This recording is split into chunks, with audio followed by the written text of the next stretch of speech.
Bueno, bienvenidos a Espacio Psicoanalítico de Barcelona, esta charla de coloquio que se llama La banalización de los goces mortíferos, que va a estar a cargo de Josep Moya, psiquiatra y psicoanalista con una amplia experiencia. Podéis ver el currículum de él en nuestra web. Y principalmente esta presentación va a ser un poquito para ver cómo nos vamos a organizar. La exposición va a durar aproximadamente entre unos 45 o 50 minutos y luego daremos la palabra para el intercambio, preguntas, para comentarios, que durará alrededor de 30.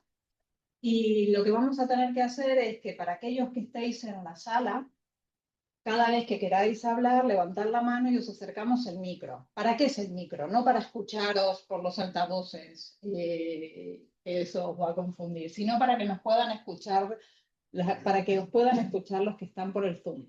Si no, la voz no llega. Y para los del Zoom, en caso de querer comentar algo, os pedimos que vayan a reacciones. Hay un iconito que es levantar la mano. Y Laura desde Secretaría irá coordinando las intervenciones y así nos vamos a ir organizando tanto entre los de sala como entre los de Zoom. Así que bueno, ahora os dejo con Josep y nos vemos luego. Pues muchas gracias nuevamente por la invitación. El título de la charla es La banalización de los goces mortíferos, ¿no?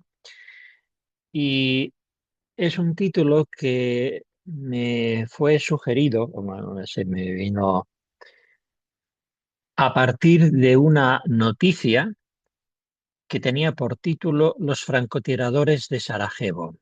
¿Mm?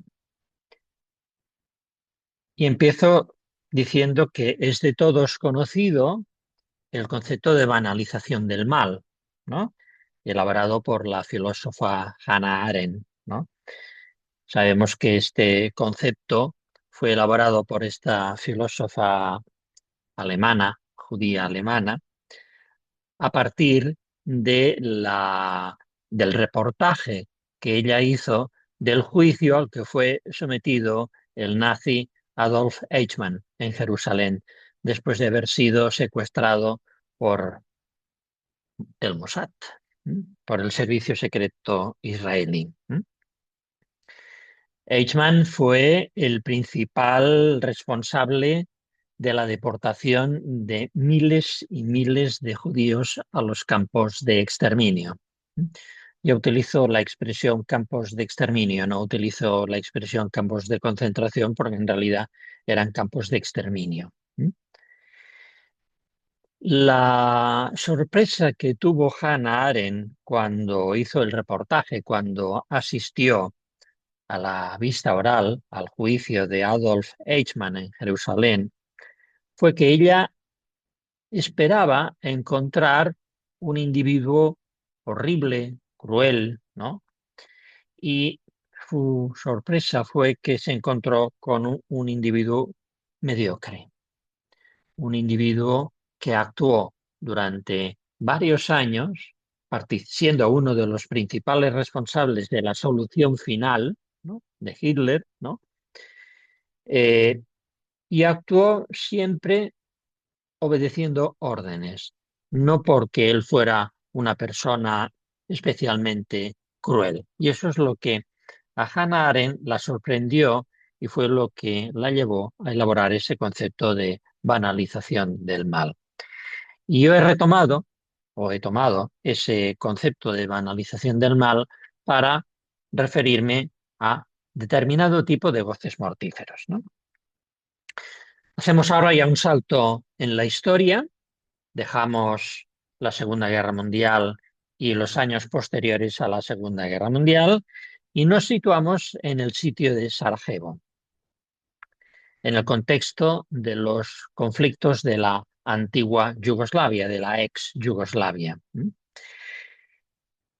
Hace unas semanas hemos sabido que en el periodo transcurrido entre los años 1992, el año olímpico, y 1996, en esos 4 años, se produjeron unos hechos escalofriantes aquí cerca, ¿no? No está tan lejos Bosnia, ¿no? Desde las colinas de Sarajevo, desde las colinas de la ciudad de Sarajevo, un grupo de turistas de diversas nacionalidades se dedicaron durante mucho tiempo a disparar contra los transeúntes de las calles de Sarajevo. Se estima, se considera que como consecuencia de esos disparos llevados a cabo por turistas, murieron 11.000 civiles aproximadamente. Y una primera pregunta que nos podemos hacer es, ¿quiénes eran esos individuos? ¿Quiénes eran esos turistas que se dedicaban a ir a unas montañitas y a disparar a la gente que iba por la calle, ¿no? ¿Fueron criminales sádicos? ¿Fueron mentes enfermas ávidas de sangre? No, fueron civiles, fueron turistas, eso sí, con un gran poder adquisitivo, ciudadanos respetables, supuestamente normales, aunque la verdad es que desde hace ya muchos años yo ya no sé lo que significa ser normal. Es un concepto que desde el punto de vista epistemológico es francamente frágil, ¿no? Cito algunas noticias, ¿no?, que he ido tomando yo de diversos medios de comunicación en relación a estos hechos tenebrosos, ¿no? El día 11 de noviembre del año pasado, del 2025, el diario El País publicaba la siguiente noticia. La Fiscalía de Milán ha abierto una investigación sobre un caso escalofriante, cito textualmente, que hace regresar a la tristemente famosa Avenida de los Francotiradores de Sarajevo. Desde las colinas de esta ciudad, determinados individuos disparaban a los transeúntes que no tenían más remedio que pasar por esa calle y exponerse a ser abatidos. Y el diario El País añadía, ciudadanos corrientes, próximos a círculos de extrema derecha, eso sí, hay que decirlo, próximos a círculos de extrema derecha y apasionados de las armas, que contrataban este servicio como un safari humano en la ciudad de Sarajevo. Según la denuncia, iban con vuelo de Trieste a Belgrado, de la compañía serbia Aviogenex, que en esa época operaba desde el aeropuerto italiano de Trieste. Para ser francotiradores de fin de semana pagaban el equivalente a 80.000 o 100.000 euros. Eso es lo que pagaban para poder hacer esos disparos. Según las primeras hipótesis de la investigación que ha abierto la Fiscalía de Milán. Por disparar a niños se pagaba más. Por disparar a niños se pagaba más. En la información que ha trascendido se habla de que uno de estos turistas era o es un empresario milanés dueño de una clínica estética privada. Más cosas, más. Según varios medios italianos, la Fiscalía de Milán ha abierto esa investigación sobre los supuestos viajes de italianos. Básicamente son italianos, turistas italianos, adinerados que se divertían disparando desde las alturas a los civiles atrapados en la ciudad.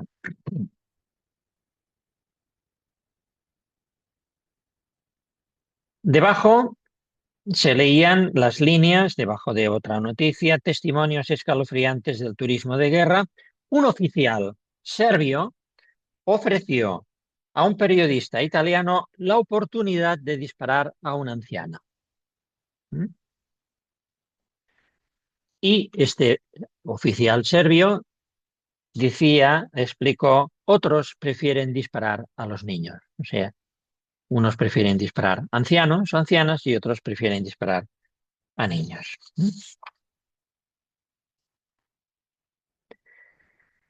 Finalmente, otro medio de comunicación daba la siguiente noticia. La Fiscalía de Milán ha abierto esta semana una investigación sobre ciudadanos italianos que habrían participado en macabras cacerías humanas durante el asedio de Sarajevo. Bueno, esta es la razón, lo que me llevó a hablar de banalización de goces mortíferos, ¿no? Porque estos sujetos se colocaban, fijémonos, a distancia de sus víctimas. Me parece que la cuestión de la distancia es un elemento fundamental.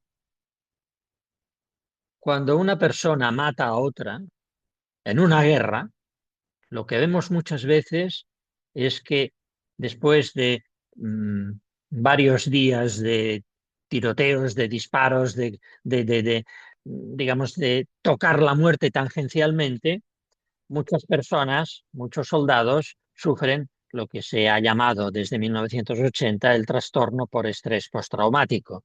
Recordemos, alguna vez esto lo hemos comentado aquí, que el trastorno por estrés postraumático no existía antes de 1980. Antes de 1980 existía la neurosis de guerra. A partir de 1980 aparece, se inventa el concepto de trastorno por estrés postraumático y se construye ese concepto, ese trastorno como consecuencia del retorno a los Estados Unidos de los excombatientes que habían participado en la guerra de Vietnam. Muchos venían con serias alteraciones mentales, con serias alteraciones psiquiátricas. Y había que formalizar, había que hacer todo un diseño, ¿no?, asistencial para poder atender a estos ex soldados. Las compañías de seguros norteamericanas exigían, como aquí también, un diagnóstico.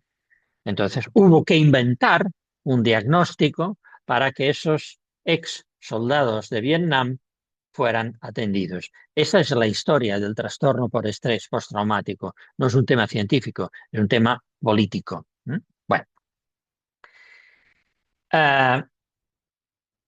las raíces del mal, de la maldad, ¿no? Ante tales macabros hechos nos surge una pregunta que ya se formuló Hannah Arendt cuando acudió al mencionado juicio de Adolf Eichmann. Arendt observó que aquel sujeto, ya lo he dicho antes, no estaba dotado de una inmensa capacidad para la crueldad, sino que cometió sus actos por ser un burócrata, un operario dentro de un sistema basado en los actos de exterminio. La tesis de Hannah Arendt se enmarca en lo que podemos considerar que es la segunda vía que Zygmunt Bauman planteó para explicar las raíces de la maldad. Bauman, en su libro Daños colaterales, elabora varias hipótesis para poder explicar la maldad. Una de estas hipótesis es la segunda vía, ¿no? ¿En qué consiste esa segunda vía? Consiste en seguir la línea del condicionamiento conductual. Es decir, lo que Bauman realizó fue una investigación sobre los posicionamientos subjetivos que podrían impulsar a los individuos, entre comillas, normales en condiciones estándar, a involucrarse en la perpetración de actos malignos o actos crueles. Es decir, ¿cómo se puede explicar que personas normales, educadas, correctas, ¿no?, bajo unas determinadas condiciones se conviertan en auténticos canallas, en auténticos criminales?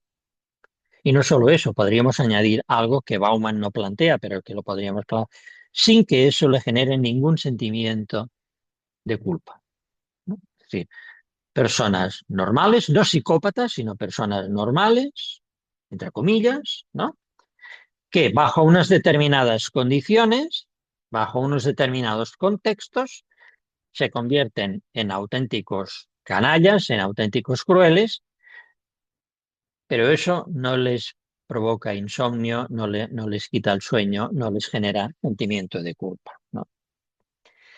La tesis de Bauman es que son las determinadas o unas determinadas condiciones sociales las detonantes de predisposiciones malignas que en otras condiciones jamás habrían despertado. Es decir, aquí lo que se plantea es, no todo sujeto, entre comillas, normal, se avendría a realizar este tipo de actos, sino en todo caso alguien que pudiera tener ciertas predisposiciones. No voy a entrar en qué consistirían estas predisposiciones, ¿no?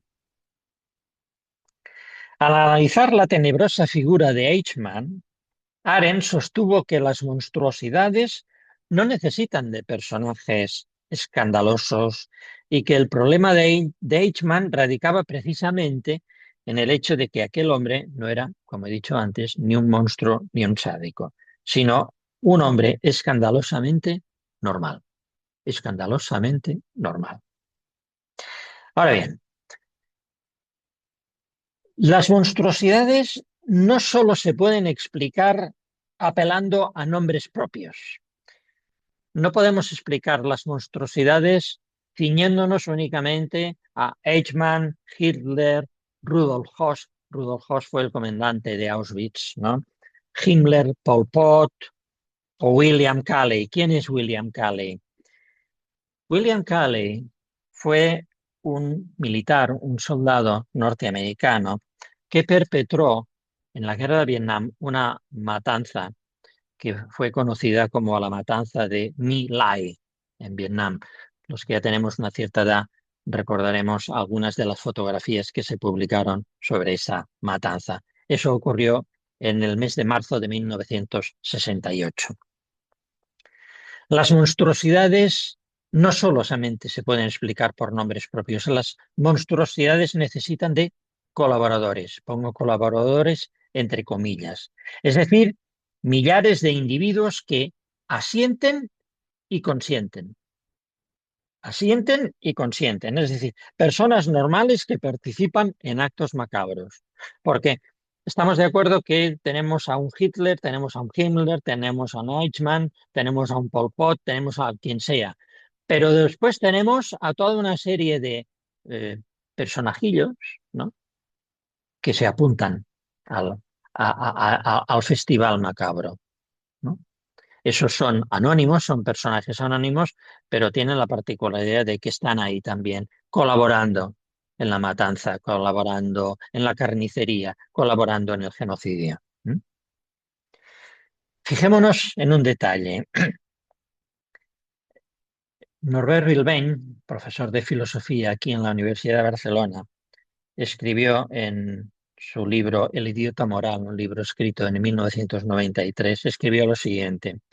La solución final, el holocausto, decretada por el Tercer Reich, fue madurada antes entre los científicos de la conferencia de Wannsee. Médicos sin veleidades de doctrina se ofrecieron para practicar la castración al ritmo de 4.000 individuos por día. Médicos normales. Es decir, no solamente Eichmann, no solamente los que aparecen en las películas o en los reportajes o en los documentales. No, no. Aquí tenemos que se organiza una especie de congreso, de conferencia de médicos y de lo que se habla es de la eutanasia. O sea, se habla de matar a todos aquellos individuos que puedan presentar algún tipo de anomalía, algún tipo de deformación. ¿Mm? Y Norbert Wilbain añade lo siguiente: algunos responsables directos de este régimen, del régimen nazi, gustaban de la vida hogareña y de escuchar conciertos, mientras se preciaban, por otra parte, de tener una lámpara de piel humana en su salón. ¿Mm? Hoy mismo he leído una noticia de estas que caen por internet de que una de esas personas que tenía o que presumía de tener una piel, eh, eh, una lámpara de piel humana en su salón, era la esposa del comandante del campo de exterminio de Buchenwald. ¿Eh? Tenía su lamparita, ¿no? Y ella presumía de que esta lámpara está fabricada con piel humana. ¿Mm? Y ahora voy a introducir un poco de polémica. Viene al caso, o me parece a mí que viene al caso, citar la figura del pediatra y psiquiatra austríaco Hans Asperger, es decir, el que dio nombre al famoso síndrome de Asperger, relacionado con el autismo. Durante muchos años, Asperger fue considerado como la cara amable del nazismo. Asperger, austríaco, que llevó a cabo sus investigaciones en la época del nazismo. No fue después de la Segunda Guerra Mundial, fue durante la Segunda Guerra Mundial, ¿no? En una clínica de Viena, ¿no? Y durante mucho tiempo se consideró que Asperger había evitado la muerte de niños con discapacidades, de niños autistas. Sin embargo, investigaciones llevadas a cabo por el historiador austríaco Erwin Scheck han cuestionado esta visión. Este historiador, en un simposio celebrado en el Ayuntamiento de Viena de hace ya unos años, sorprendió a los asistentes, entre quienes se encontraban la hija y los nietos de Asperger, cuando detalló los resultados de su investigación y rompió con la imagen tradicionalmente positiva del famoso pediatra y psiquiatra austríaco. El estudio del historiador Herwig Scheck, que fue publicado en el 2018, estableció por primera vez con evidencia directa la colaboración de Asperger con las autoridades nazis, desmintiéndose la imagen de tolerancia que durante décadas acompañó al doctor Speer. Edith Schaeffer, en su libro Los niños de Asperger, desmonta también la imagen de Asperger como opositor al nazismo, que utilizaba el diagnóstico de autismo para salvar, entre comillas, niños, una especie de lista de Schindler psiquiátrica. A partir de un minucioso análisis de archivos, Schaeffer muestra que Asperger formó parte de una comisión que en un solo día clasificó a 210 niños de la institución en la que estaban trabajando, declarando a 35 de ellos incapaces de educación, incapaces de ser educados, ¿no? Todos ellos, todos esos 35, fueron enviados a Spiegelgrund, bajo la indicación, entre comillas, acción Jekelius. Acción Jekelius quiere decir exterminarlos. ¿Mm? Me detendré un poco ahora en esta cuestión. Asperger publicó en Alemania sus investigaciones en el año 1944, es decir, un año después de que Leo Kanner, también austríaco, pero en Estados Unidos, publicara sus primeros trabajos sobre el autismo, sobre 10 niños que él estuvo estudiando durante una serie de años y fue el que acuñó el término autismo. La pregunta es, ¿los niños estudiados por Leo Kanner son o serían muy parecidos a los niños estudiados por Hans Asperger? La respuesta es no, porque si hubiesen sido parecidos o muy similares, esos niños de Asperger habrían sido asesinados. ¿Cuál era la particularidad? La particularidad era que los niños que sobrevivieron, es decir, estudiados por Asperger y que no fueron exterminados, eran lo que ahora actualmente y de manera, yo pienso, absolutamente incorrecta, se les llama niños con altas capacidades. ¿Mm? Yo cuando alguien me dice, te voy a derivar un niño de altas capacidades, digo, pues será un síndrome de Asperger, probablemente, ¿no? Bueno, esta es un poco la historia. La pregunta es, ¿a qué lógica responde dar el nombre de un colaborador nazi a un síndrome relacionado con el autismo? No lo acabo de entender, ¿no? Probablemente,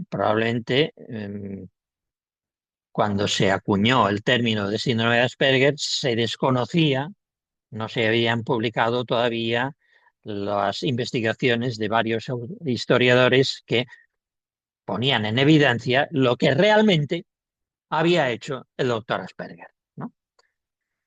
De todas formas, el DSM-5 nos ha hecho un favor, porque el síndrome de Asperger ha desaparecido.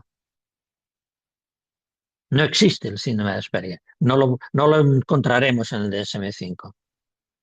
El síndrome de Asperger estaba hasta el DSM-4. En el DSM-5 desaparece y queda englobado junto con muchos otros trastornos dentro de esa otra barbaridad que es el trastorno de espectro autista, el TEA famoso, ¿no? Por tanto, ahora Asperger no se encuentra en el DSM-5 y está sin ese nombre, pero está incluido a la descripción dentro del trastorno de espectro autista. Cierro paréntesis, ¿no? Volviendo a la pregunta, a la cuestión, ¿cuáles serían las condiciones que hicieron posible y que hacen posible que individuos supuestamente normales se conviertan en individuos capaces de cometer las peores atrocidades, ¿no? Y podemos citar algunas de esas condiciones. No pretendo ser exhaustivo, pero podemos citar algunas. Primera condición, que la violencia esté autorizada, es decir, que esté legitimada. Violencia legitimada a partir de unas órdenes oficiales emitidas por instancias legalmente competentes. El tema ahora es de rabiosa actualidad. Lo que está ocurriendo en Irán es una guerra legal o no es legal, ¿no? Que también es un concepto un poco particular. Cuando una guerra es legal o no, es decir, un poco, ¿no? Pero ¿qué ocurre? Que en este caso, es decir, cuando hay una instancia superior que da unas órdenes y que legitima determinado tipo de actos, ¿qué es lo que hace? ¿Qué efectos tiene esto? Que exime de culpa al que dispara, exime de culpa al que comete el crimen, exime al sujeto de sus responsabilidades, ¿no? En segundo lugar, las acciones realizadas están dentro de una rutina, ¿no? Una rutina que está creada por las normas de gestión y por la exacta delimitación de funciones, ¿no? La rutina del sargento, la rutina del cabo, la rutina del capitán, cada uno tiene su función y su misión, ¿no? Y eso es lo que se espera que haga, ¿no? Y la tercera condición, me parece que es la más importante, es que las víctimas están deshumanizadas. Las víctimas no son seres humanos, son hijos del diablo, no son humanos, ¿no? Y hay un texto que yo pienso que es un texto fundamental para entender esa cuestión, que es el efecto Lucifer. Es un texto de Philip Zimbardo, ¿eh? Philip Zimbardo hizo varios estudios muy interesantes, ¿no? Y yo creo que es uno de los investigadores que ha hecho unas aportaciones más interesantes sobre este ámbito, sobre este campo. Zimbardo se pregunta qué hace falta para que los ciudadanos de una sociedad acaben odiando a los ciudadanos de otra o sencillamente a los vecinos del barrio de al lado, hasta el punto de querer segregarlos, atormentarlos o matarlos, ¿no? Siempre que hay un conflicto bélico, nos encontramos con que es muy fácil prescindir de un vecino molesto. En la Guerra Civil Española eso ocurrió miles de veces, miles de veces. Miles de ciudadanos fueron ejecutados de noche o de madrugada sin necesidad de que fueran militantes de un partido de izquierdas o de un partido de derechas. No era esta la cuestión. La cuestión era que este me está tocando a las narices, me perjudica, pues tengo un buen pretexto para eliminarlo. Doy fe de ello, es decir, estoy hablando de casos que he conocido de forma muy directa. Y Zimbardo da la siguiente respuesta a esa pregunta. Dice, hace falta una imaginación hostil, una construcción psicológica implantada en las profundidades de la mente mediante una propaganda que transforma a los otros en el enemigo. Es la imagen de un enemigo aterrador que amenaza el bienestar personal y la seguridad nacional, la que da a las madres y a los padres el valor para enviar a sus hijos a la guerra y faculta a los gobiernos para reordenar las prioridades y convertir los arados en espadas de destrucción. Los experimentos de Zimbardo muestran hasta qué punto los seres humanos, entre comillas, normales, los neurotiquillos de estar por casa, pueden llegar a convertirse en seres abyectos, capaces de cometer las peores atrocidades. Y el tercer punto que quiero desarrollar lo he titulado Pantallas y drones. Los drones ahora están a la orden del día. Este apartado también lo podría haber titulado La guerra no es un videojuego. Es un artículo que publiqué hace unas cuantas semanas en un diario digital a propósito del secuestro del presidente Nicolás Maduro por parte del ejército de los Estados Unidos. Desde el conflicto del Golfo, desde el primer conflicto del Golfo, la guerra se puede ver en pantalla. Estamos cómodamente sentados en nuestras casas, contemplamos cómo los misiles, recordemos que en la Primera Guerra del Golfo veíamos, ¿no?, los misiles sobrevolando eh, las ciudades de Irak, ¿no? Y luego veíamos los blancos, ¿no?, cómo hacían blanco y se veían las explosiones, ¿no? Pues a partir de ahí ya tuvimos ya la guerra en pantalla, en televisión, casi en tiempo real, ¿no?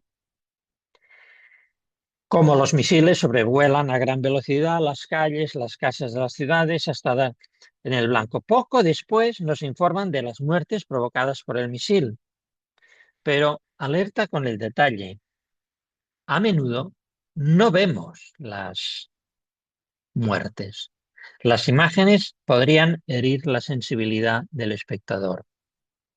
Vemos cómo la bomba cae, hace blanco, como el misil, como el dron. Vemos una explosión y ahí se corta la imagen. Se corta la imagen porque de lo que se trata es de que el espectador que está cómodamente sentado en su casa no pueda observar, no pueda mirar los efectos, los resultados de esa explosión. Es decir, que el espectador no se encuentre cara a cara con el cuerpo fragmentado. De eso se trata, de que el espectador no pueda observar eso.